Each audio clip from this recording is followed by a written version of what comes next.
There is a stack of football to get to, Kane, and I've been holding you back and holding you back. We've just rounded the final turn at Flemington. Lance Franklin, the story in yesterday's Herald Sun by Mark Robinson, states as fact that Sydney have presented to Lance Franklin an offer to play in 2023 worth around $500,000 a season, less than half of what he's being paid to play this year. And Mark Robinson is reporting that Buddy is seeking a deal worth between $700,000 and $800,000 a figure. He turns 36 before next season, and as per the story in the Herald Sun, it states that if he doesn't get paid what he believes he's worth, he will either retire or play for a third AFL club.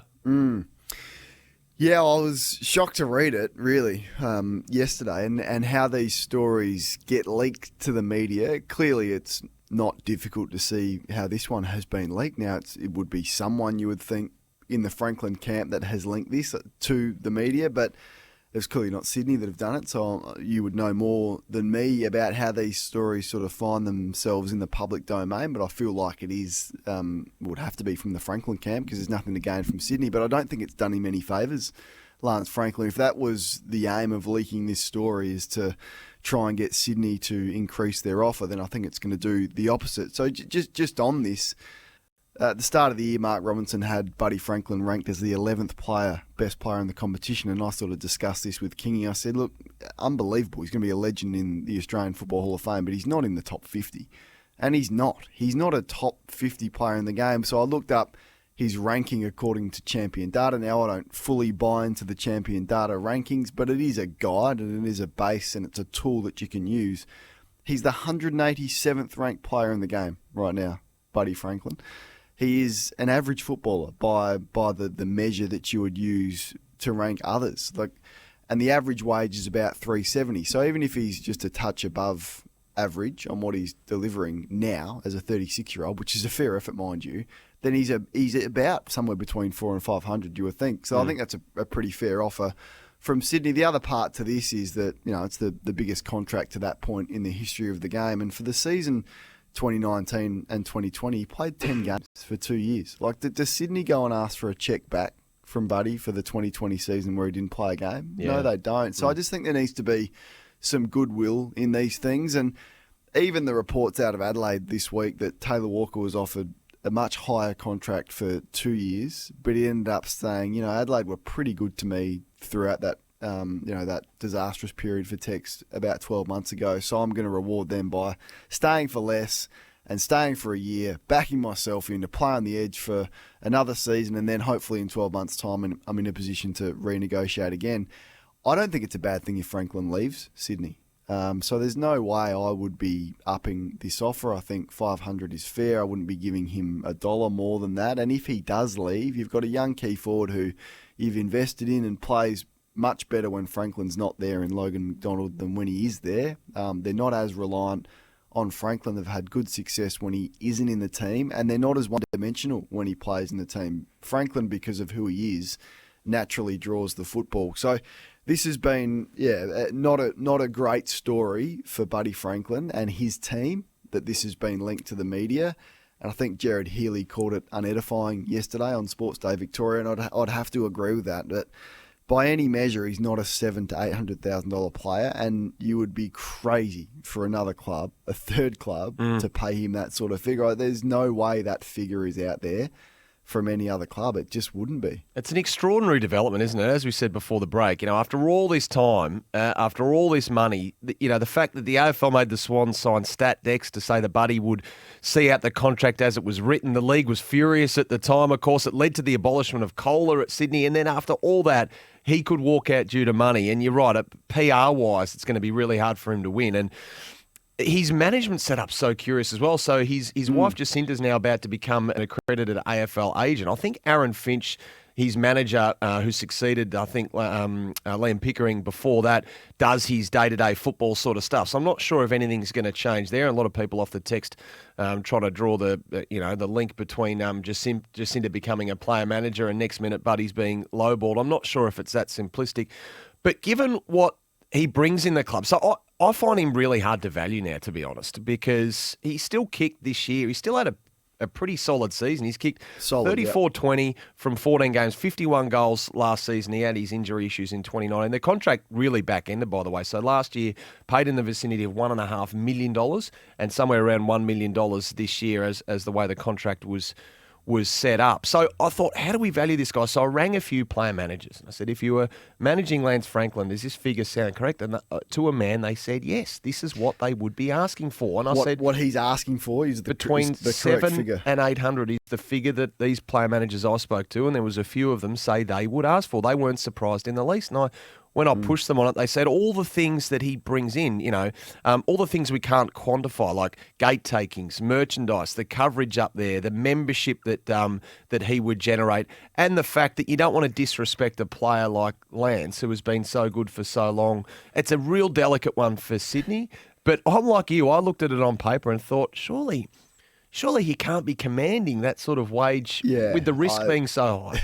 I think that's correct. You might ask for that, but Sydney are well within their rights to say it's not a dollar more, so take it or leave it. And with things like this, as much as everything you've said, the gate takings and the PR that they get, just watch the Channel 7 broadcast when Franklin is playing. They mention Franklin about 10 times more than they mention any other player, even if he's having a So should night. Sydney be aware of all that, what he's brought? And they're paid, of course, they've paid big money to get him there. You know what? Sydney will be fine if they're winning. Like the Sydney supporters will come if they're winning. Now, if you can tip out a Franklin and use that money on an established player, just pluck a name. If you can back yourselves in with Jordan Ngoe or a player like that, then I think you're in front. I doubt whether Gary Ablett Jr. was paid between $700,000 and $800,000 when he left Gold Coast at a similar age to go back to Geelong. I doubt whether he would have left for that figure. Now, you could easily argue that Ablett brings everything to Geelong, back to Geelong, than what Franklin brings to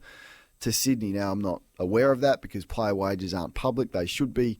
But I very much doubt it whether Geelong paid Ablett in his mid to high 30s $700,000 to $800,000. It just wouldn't have happened. And there needs to be, as I said, he didn't play a game in 2020. He played 10 games in 2019, and you didn't see Sydney going and asking for their check back. So it just has painted Franklin and his camp in a poor light. And whether Buddy himself had anything to do with it, I don't know. These things can leak in all sorts of different ways. But it wouldn't have been Sydney leaking this story, and they must be prepared to let him go if it gets to this at the end of the year. We'd love your thoughts on this. The Mosh Men's Online Health Open Line, 1300 736 736. Prizes for the best caller today, $200 thanks to Grand Cru Wine Fridges. Mel's texting, Kane, you have to consider the marketing factor with Buddy. He is absolutely worth that extra $250,000 to the Swans. But the other part of it is, Kane, they've got a young group up there that they've battled so hard to retain. Now, they lost Jordan Dawson, but they've re-signed so many. That Isaac Heaney contract earlier this year was a monster. Huge. 6 years. They did Rowbottom, Blakey and Warner last year. Parker. They did Braden Campbell last September and also Luke Parker, which did take some doing. They did Errol Goulden in February, Logan McDonald in March, Justin McInerney signed for 4 more. That was a solid one in May. Ollie Florin extended for 2 more in June. And then there's Dustin Martin, who if he does choose to leave Richmond, and this is putting a lot of water under the bridge beforehand, if he does, then Sydney is the place for him. He loves that city. So could they be trying to make room for him just in case is something that people are imagining at the moment? Who would you rather, Franklin at 36 or Martin at 31? And, so that's the questions that you need to be asked. And they can't fit Franklin in at 700 to 800 with all those players that you've just mentioned, and Martin in at whatever it is. Even if they spread his money out, it's going to be sort of 800,000 a year. So I feel like it's a pretty big win if Franklin left and Martin came in, who's 5 years younger and has still got 4 to 5 years of great footy, and he's going to bring everything from a marketing point of view that Buddy Franklin has done. So a really interesting story, but I just don't think it's done Buddy Franklin any good at all if that was what it was designed to do. David's in Launceston. Welcome, David. G'day, guys. How are you? We're well. Hey, Dave. I think 100% he's worth the money, but obviously incentivise it. Put it on, he has to play a certain amount of games to meet certain criteria, but he's definitely worth more than the average player, and that's just on what he brings to the game. But yeah, incentivise it on games played. What if he says, I don't want to incentivise it? These types of players don't want incentivised contracts, Dave. They want a guaranteed money. Like in 2020, he still got his million. He didn't play a game. And imagine if it was incentivised for him then. So they just wouldn't accept that. I think you dangle the carrot to anyone. It's a good enough carrot, mate. You can change their mind. Good on you, Dave. Hope you have a great day down in Lonnie. Thanks for calling in. Dan's up in Wodonga. Dan, what's your read? So I'm a Swan supporter. I love Buddy. He's done great things. It's all fantastic, mate. But you can't. It's a business. It's a. We're looking to premierships. We're doing. Moving forward. You can't pay him overs. I think the thing that actually ticked me is your numbers before when you said the average player's 370. He's ranked 180. Blah blah blah. We'll pay him the overs. So he's already at overs at 500. They've offered him 500. They're overs based on. I know those numbers are, champion data and, there's other factors to it, but he's already over that. He offers so much more. He offers so, you can't assess it. It sounds crazy, but you can't assess Buddy Franklin on football alone. They can't, Kane. No, well, they would love everything he brings and the team leader that he has been and how what a buzz it would be to play alongside Buddy and all of that. But it gets to a point, Sammy, where he's 36 years of age, and so on that, it's pretty fair. So on that, what odds of him actually upping and going to a third club? Surely that's remote. He'd retire before that, wouldn't he? Well, why would you retire? Like, you've got 500 on the table from Sydney. I don't know. Or it's zero. Now, Franklin's going to be fine. Like, he's never going to have to work a day in his life again, you wouldn't think, and the sponsorship dollars and everything that he can do, he's going to be fine. So if he's got the passion to play and if he wants to chase a premiership in Sydney, you'd think, like, Sydney are as good as anyone to win a premiership next year with Franklin there. Now, what a story that would be at 37. He's got more goals to chase. He can move up the goal-kicking leaderboard, all of that. For $500,000 a year when you've just earned $10 million over the last 9. It's a negotiation. It's a negotiation. We're arguing over, as I think even Tommy Brown pointed out on Twitter, you take the tax out, it's not much of a gain, really, is it? Like, if it's an extra $300,000, you take $100 out in tax. We're arguing over $100,000 when he's earned $10 million over the last 9 years in the biggest contract in history. Kane, I've got a question without notice for you. Just dawned on me to pose this to you. Could you have played at Port Adelaide if your mum was working there? Now, Karl Amon's weighing this up at the moment in terms of joining the Saints, and I think I'm going to get this wrong, but Sydney's obviously coming into the AFLW competition this coming season. I think it's Errol Goulden's mum, but I might have that wrong. Regardless, there is a Sydney Swans player whose mum is working on staff there, which is fantastic. Could you have played at Port Adelaide if your mum was on staff? Yeah, that would be fine. It would have been a bit more difficult if Dad was coaching at the time. I know a few coaches and players have had issues with that. He would have been a nightmare, I reckon. Imagine that. Playing underneath him. But yeah, I think he could. But back to you, the reports that Carlton are out of the race. I think an age report this morning that Carlton have withdrawn from the race for Karl Amon. Well, I think it's probably a sound move considering the pressure that will be upon them to try and sign De Koning and Mackay and Curnow and the like. No one cares about this. No one cares about what Journo did what. But I did report this in May. They were never in the race for Karl Amon for the reasons that you just mentioned. For starters, they want to go back to the draft. They haven't used a first-round pick, I don't think, since Brodie Kemp in 2019. So regardless, they want to go back to the draft because they've spent the last few years picking off talent from rival clubs via free agency and trade. And then, as you mentioned, so Curnow, Mackay, not just those two next year, but Tom De Koning's out as well. Mark Pitnet needs a new contract. And there's Jack Silvani, I think, needs a new deal as well. So there's a fair bit on their plate, Nick Austin, his list management team. That's what you get. My bad. You reported it back in May. No, well, no one cares. I've just credited the age, and you did it months ago. No one cares about that, and that's fine. But it could be St Kilda, and it could be Hawthorn for Karl Amon, who I think would be a welcome addition at either of those clubs. Yeah, I think he'll play an important role at whichever club he goes to, but it clearly won't be a Port Adelaide. What an admission there from Jack Ginnivan. Is he doing himself any favours with speaking that frankly about it? So Dermot Brereton has written about this in the Herald Sun today, and it's a really good piece that Derm has written. He's spoken about how junior footballers copy their heroes. So, the 11-year-olds and the 12-year-olds looking to, emulate what Scott Pendlebury or an Eddie Betts is doing, and the freakish abilities to evade and to tackle and all of that. Everyone's been in the schoolyard where you mimic your hero. But Derm is saying they are now watching these kids and learning to take a huge step into the tackler's paths. They're dropping their knees to the ground. They corkscrew their shoulders downward, and they use their arms to ride the tackler's arms to their neck. And what are you saying? It's not teaching themselves evasive techniques such as Rioli and Pendlebury. They are teaching themselves to exploit the safety clause of the rules in order to win a free kick, and it is fundamentally wrong. So I don't think what Ginnivan is doing is wrong, but he is absolutely exploiting the safety clause in the rules. Now it is upon the AFL to somehow try and eradicate or have a deterrent for players to do this. Now, whether that's not awarding free kicks if they contribute to the contact, I'm not sure, but it's complicated because, It is. as Razor Ray explained to Jared yesterday, I mean, all the ins and outs of what goes into making one single free kick. Where was the initial contact? Did he contribute to it? Was it aggressive? Hard. And all in a of split that. second.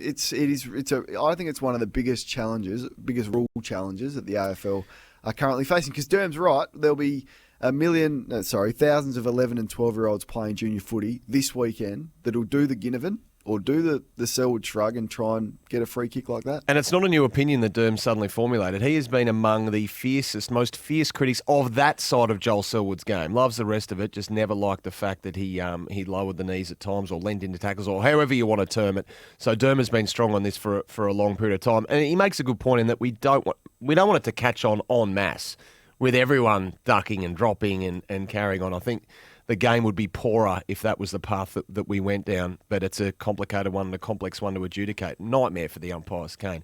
Good morning. Have you discussed the return of Michael Hurley in the VFL on Sunday? We have, Julie. We spoke about that earlier. It's coming up on 3 years now for Michael Hurley after that hip infection, which, Kane, it threatened far more than his footy career. It threatened his life and his quality of life for a long period of time. So that's a great news story in regards to him. Yes, Sam, Bronwyn Goulden is with the Swans Academy. She's fantastic. My daughter is with them, and they all love her. Thanks for the text, David. And I've got a text here as well. Brodie Smith's mum worked on reception at the Crows for a long time. May still work there, actually. She was there before he was drafted. So you see your mum every morning as you come into the club at reception. I don't mind that. A good excuse to talk to mum. Luke Hodge was terrific yesterday on Jared's program. This has been doing the rounds, what he had to say about the difficulties of appointing Alastair Clarkson. Clarko show. Can't come in as the Clarko show. Or do they need the Clarko show? Should they be wary, North Melbourne, of getting in another... I don't want to use the term dictator, but a strong-minded, really fierce, almost aggressive sort of coach like someone like him or Ross Lyon? Well, can the group cop it? I would say no, not right now. Not on the way this playing and how sensitive this playing group appears to be, and the staff around that. So if you think David Noble gives strong feedback, as I said yesterday, look out if your wish list is Ross Lyon and Alastair Clarkson. And just on North, all sorts of heat on Benamafio in terms of the review, and we heard Sonia Hood say, or basically guarantee that he would be at the club Do you next believe year. that? Well, I wonder whether there's a scenario where he doesn't leave, but the CEO gets moved perhaps sideways, if you like. So I'm not sure if this will change, and it might be from the indication that appears to be that he stays, is that he stays as CEO or something with a similar title. He looks after the finances of the club, but not the football side of things. Just run the business side of the club. And perhaps the club, North Melbourne, will target, an experienced football administrator to run the rest of it. So Brady Rawlings, let's say he stays as list manager. They do need a head of recruiting. Scotty Clayton's still there, but I reckon they look to bring someone else in. And I'm not sure where that would leave Dan McPherson, but I'd be shocked if he wasn't kept on. But they don't grow on trees. But if they can get an experienced football administrator to run the football side of the business and just leave someone like Benamafio, who doesn't come from a football background, to do everything else that he does well in terms of debt management, facilities that he's orchestrated so well, the Arden Street footprint, all that stuff, and leave the football to a new member of staff. Yeah, that would be ideal. Top of the wish list, but as you said, they don't grow on trees. Do you feel like, question without notice, there's been a cooling of Clarkson? Because 6 months ago, it was name your club. Feel like there's been somewhat of a turn against him. Like, it's the cooling of Clarkson, you call it. Like, you hear Luke Hodge speak about it. Damien Barrett has spoken about the package that he brings. Dwayne yesterday spoke about the salary and paying him $1.2 million and how that affects the soft cap. Has there been a cooling of Clarkson? Well, I think there has. I think there was as of yesterday morning when Luke Hodge, who is just more qualified than anyone to speak on what Alastair Clarkson brings, good, bad, and otherwise. I think that represented that wasn't a cooling. That was almost an ice block he slid across the table to Jared there, wasn't it? It caught me by surprise, to be honest. Off the text, not so much a question with that notice, but a statement with a little bit of notice. Wait until Will Ashcroft gets drafted in regards to high tackles. Had 10 frees against the Allies, which was more than the whole Allies team. I haven't checked that out, but that coming through off the temper. And that wouldn't surprise me because these youngsters would have witnessed, as Derm is alluding to, and now they're trying to emulate that.